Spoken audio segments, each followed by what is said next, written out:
महादेव कहते हैं, खेल तो चलता ही रहेगा, सवाल यही है कि जीवन तुमसे खेल रहा है या तुम जीवन से। इंसान की आर्थिक स्थिति कितनी भी अच्छी क्यों ना हो, जीवन का सही आनंद लेने के लिए उसकी मानसिक स्थिति भी अच्छी होनी चाहिए। जो व्यक्ति जितना अधिक शांत होता है वह उतनी ही गहराई से अपनी बुद्धि का प्रयोग करता है। घमंड ना करो अपने रूप और रुपयों का, क्योंकि मोर को उसके पंखों का बोझ ही उड़ने नहीं देता। महादेव कहते हैं, सही वक्त में लिए गए कड़वे घूंट हमारे जीवन को मीठा कर जाते हैं। रिश्ते हो या रास्ते, जब तक ठोकर नहीं लगती तब तक सही गलत का ज्ञान नहीं हो पाता। जिंदगी में कभी अपने किसी हुनर पर घमंड मत करना, क्योंकि जब पत्थर पानी में गिरता है तो अपने ही वजन से डूब जाता है। बहुत बोलने वाला इंसान अगर चुप हो जाए तो समझ लेना कि चोट बहुत गहरी लगी है। भाग्य का लिखा कोई नहीं छीन सकता। अगर हो विश्वास ऊपर वाले पर तो वो भी मिलेगा जो तेरा हो नहीं सकता। जिसने पहला कदम उठा लिया है वो अंतिम कदम भी उठा ही लेगा। सुबह से शाम तक आदमी काम करके उतना नहीं थकता जितना क्रोध या चिंता करके 1 घंटे में थक जाता है। कुदरत के फैसले पर कभी शक मत करना। अगर सजा मिल रही है तो गुनाह भी अवश्य किया होगा। यदि ये सब कुछ खोकर भी आप में कुछ करने की हिम्मत बाकी है तो समझ लीजिए आपने कुछ नहीं खोया है। महादेव कहते हैं, जिस व्यक्ति को आपकी कदर नहीं उसके साथ खड़े रहने से अच्छा है आप अकेले खड़े रहे। महादेव ने कहा है कि अगर तुम्हें किसी ने दुखी किया है तो बुरा मत मानना। लोग उसी पेड़ पर पत्थर मारते हैं जिस पेड़ पर ज़्यादा मीठे फल होते हैं। खुशी के लिए काम करोगे तो खुशी नहीं मिलेगी, लेकिन अगर खुश होकर काम करोगे तो खुशी जरूर मिलेगी। कोई कुछ भी बोले, स्वयं को शांत रखिए। धूप कितनी भी तेज हो समुद्र नहीं सूखते। बुद्धि सबके पास है। चालाकी करनी है या ईमानदारी ये संस्कारों पर निर्भर करता है। किसी से बदला लेने में समय व्यर्थ मत करो, क्योंकि जो आपको चोट पहुंचाते हैं वह अपने कर्मों का स्वयं सामना करेंगे। अगर तुम्हें कोई तकलीफ बताए तो उसे अच्छे से सुनना, क्योंकि तुम सिर्फ सुन रहे हो मगर वो महसूस कर रहा है। बात इतनी मधुर रखो कि कभी वापस लेनी पड़े तो खुद को कड़वी ना लगे। किसी से ज़्यादा नाराज होने से बेहतर है कि उसकी अपने जीवन में अहमियत कम कर दो। चंदन का वृक्ष जहाँ भी होता है वह दूसरे पौधों में भी सुगंध पैदा कर देता है। दूध की संगति से पानी का भाव भी बढ़ जाता है। इसी प्रकार हम जिसकी संगत में रहते हैं वैसे ही बन जाते हैं। एक समय की बात है, एक धनी सेठ था, उसका एक बेटा था। वो चाहता था कि बड़ा होकर उसका बेटा उसका कारोबार संभाले, लेकिन एक दिन सेठ को पता चलता है कि उसका बेटा गलत संगत में पड़ चुका है और उसका उठना बैठना गलत लोगों के साथ है।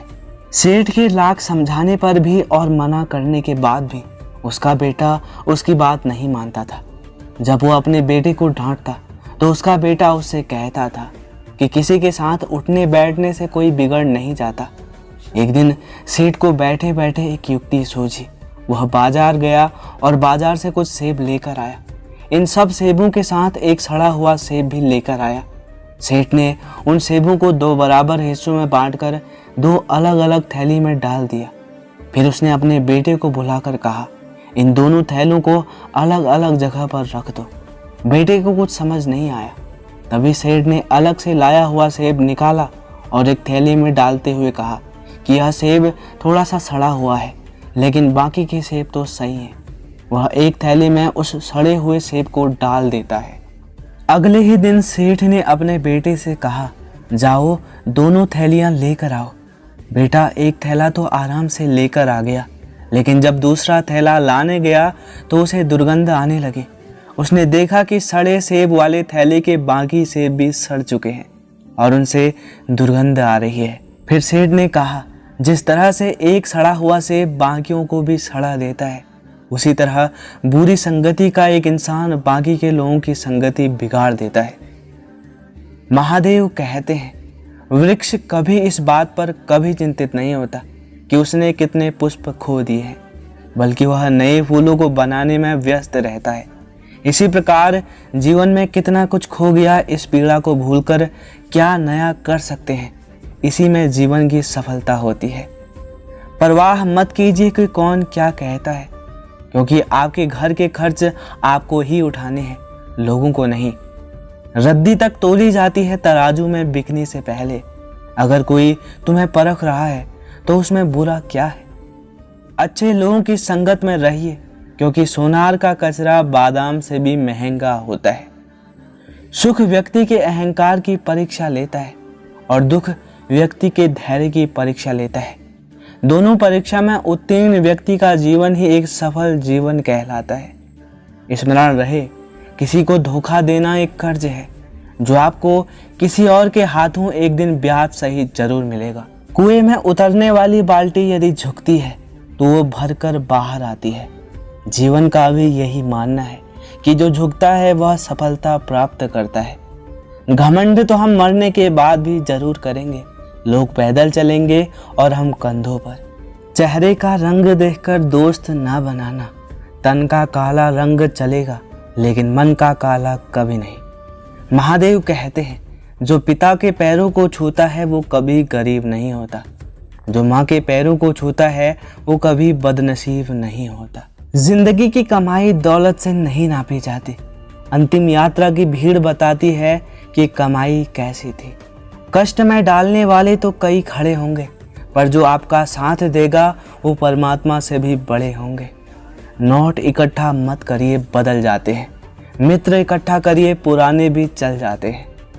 हमारे नेत्र हमें केवल दृष्टि प्रदान करते हैं, परंतु हम कहाँ कब क्या देखते हैं वह हमारी मन की भावना पर निर्भर करता है। जो लोग आपसे जलते हैं उनसे घृणा मत करिए, क्योंकि यही तो वो लोग हैं जो स्वीकार कर चुके हैं कि आप उनसे बेहतर हैं। भाग्य कोई लिखा हुआ दस्तावेज नहीं है, इसे तो रोज रोज स्वयं ही लिखना पड़ता है। घमंड और पेड़ जब ये दोनों बढ़ते हैं तब इंसान चाहकर भी किसी को गले नहीं लगा पाता। दुनिया में सबसे खुश वो लोग हैं जो ये जान चुके हैं कि दूसरों से किसी भी तरह की उम्मीद करना व्यर्थ है। कभी टूटते हैं तो कभी बिखरते हैं। विपत्तियों में इंसान ज़्यादा निखरते हैं। मन ऐसा रखो कि किसी को बुरा ना लगे। दिल ऐसा रखो कि किसी को दुखी ना करे। रिश्ता ऐसा रखो कि उसका अंत कभी ना हो। कोई भी व्यक्ति हमारा मित्र या शत्रु बनकर संसार में नहीं आता। हमारा व्यवहार और हमारे मुंह के शब्द ही लोगों को मित्र और शत्रु बनाते हैं।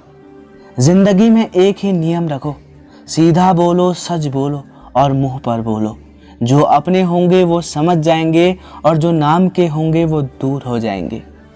अपने से ऊपर वालों को देखो तो लगता है कुछ भी नहीं है हमारे पास। अपने से नीचे वालों को देखो तो लगता है बहुत कुछ है हमारे पास। जिंदगी में जो मिला है उससे कभी उदास ना हो, क्योंकि भगवान ने हमारे लिए वही चुना है जो हमारे लिए खास है। हम उनको ही रुलाते हैं जो हमारी परवाह करते हैं। हम उनके लिए ही रोते हैं जो हमारी परवाह नहीं करते, और हम उनकी परवाह करते हैं जो हमारे लिए कभी रोएंगे ही नहीं। जिसके साथ बात करने से ही खुशी दुगनी और दुख आधा हो जाए वही तो अपना है, बाकी तो सब दुनिया ही है। इंसान कितना ही अमीर क्यों न बन जाए, तकलीफ बेच नहीं सकता और सुकून कभी खरीद नहीं सकता। महादेव कहते हैं, भिक्षा पात्र तो भरा जा सकता है परंतु इच्छा पात्र नहीं। यदि आप में संतोष है तो आपके पास परम सुख है। एक बार की बात है, एक राजा अपने देश के पड़ोस में सैर करने के लिए निकला हुआ था। उसने देखा कि वहाँ की धरती बहुत उपजाऊ थी, चारों ओर फसलें थी। राजा मन में सोचने लगा कि कितना अच्छा होता यदि वह सुंदर और उपजाऊ क्षेत्र उसके राज्य में होता, वह उसका मालिक होता। उसी देश में एक धनी व्यक्ति भी रहता था। वह अपने कार्य में इतना अधिक व्यस्त रहता था कि उसे बाहर निकलने घूमने फिरने की भी फुर्सत नहीं मिलती थी। उसका लंबा चौड़ा कारोबार था, ढेरों नौकर चाकर थे। वह भी सैर करने के लिए निकला। वहीं पर एक अत्यंत खूबसूरत महल बना हुआ था। धनी व्यक्ति सोचने लगा कि कितना सुंदर महल है, इसके बाहरी खंभे कितने बड़े कलाकार द्वारा बनाए प्रतीत होते हैं। सेठ सोचता है कि काश अच्छा होता कि यदि वह उस महल का मालिक होता। उस महल में एक सुंदर राजकुमारी रहती थी। उस दिन वह महल की खिड़की पर खड़ी हुई थी। तभी घोड़े पर सवार एक सुंदर नौजवान उसने जाता हुआ देखा। राजकुमारी की इच्छा होने लगी कि काश उसे भी ऐसा ही प्यारा नौजवान मिलता, उसके साथ वह विवाह करती। उस महल में एक कुत्ता रहता था। उसने महल के बाहर के कुत्तों को सड़क पर दौड़ते हुए देखा। वह कुत्ता सोचने लगा कि कितना अच्छा होता कि वह भी आज़ाद होता। एक बरामदे में एक बिल्ली बैठी हुई थी और वह धूप का आनंद ले रही थी। सर्दी की गुनगुनाती धूप में उसे बहुत अच्छा महसूस हो रहा था। तभी उसके सामने से एक चूहा भागा और चूहे के पीछे वह दौड़ पड़ी, परंतु चूहा तब तक अपने बिल में जा चुका था। फिर बिल्ली सोचने लगी कि कितना अच्छा होता यदि मैं ये चूहा पकड़ लेती, फिर बड़े ही आराम से इसे मार कर खाती। चूहा बिल में से निकलकर रसोई की तरफ चला गया। वहाँ एक बर्तन में बहुत सारी मिठाइयाँ थी। चूहा मिठाई देखकर सोचने लगा कि काश ये जी भरकर मिठाई खाने को मिलती। एक दिन ईश्वर ने उन सभी की सुनी और ये सोचा कि ये सभी लोग कुछ मांग रहे हैं, इनकी इच्छाएं पूरी करनी चाहिए।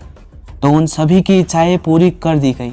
कुछ दिन बाद जब भगवान उनके पास आते हैं तो भगवान ये देखकर चौंक जाते हैं कि उनकी और भी इच्छाएं जन्म ले चुकी हैं। राजा अधिक शक्तिशाली बनने के लिए किसी नए प्रदेश को अपने राज्य में मिलाना चाहता था। धनी व्यक्ति अधिक दौलत कमाकर अनेक नए भवनों का मालिक बनना चाहता था। राजकुमारी विवाह के पश्चात अपने पति व भविष्य में होने वाले बच्चे के संबंध में गहरी इच्छाएं रखने लगी। कुत्ता बाहर जाकर परेशान था। वह अपने मालिक के पास वापस जाना चाहता था। बिल्ली और अधिक चूहे खाना चाहती थी। केवल एक चूहा ही था जो बिल्ली की इच्छा के कारण बिल्ली के पेट में जा चुका था। मृत्यु के कारण चूहे की इच्छाएं समाप्त हो गई। भगवान ने यह मान लिया कि हर जीवित प्राणी की अनंत इच्छाएं जन्म लेती रहती है और वे तब तक समाप्त नहीं होती जब तक उनकी मृत्यु नहीं हो जाती। सुंदर होना हो तो सादगी होनी चाहिए, खुशबू होना हो तो महक होनी चाहिए, रिश्ता होना हो तो भावना होनी चाहिए और मुलाकात होनी हो तो बात होनी चाहिए। यूं तो उलझे हैं सभी अपनी उलझनों में, पर सुलझाने की भी कोशिश हमेशा होनी चाहिए। रिश्ते ऐसे होने चाहिए जिन्हें निभाने के लिए कोई विधि विधान की जरूरत ना हो और याद रखने के लिए तारीख या तिथि की जरूरत ना हो। तन जितना घूमता है उतना स्वस्थ रहता है और मन जितना स्थिर रहे उतना स्वस्थ रहता है। क्रोध और आंधी दोनों बराबर हैं। शांत होने के बाद पता चलता है कि नुकसान कितना हुआ है। दोस्तों, आज की इस वीडियो में बस इतना ही। आशा करते हैं कि आपको इस वीडियो से बहुत कुछ सीखने को मिला होगा। आपको जल्दी ही मिलेंगे महादेव के अनमोल विचारों के साथ। तब तक के लिए अपना ख्याल रखें। धन्यवाद।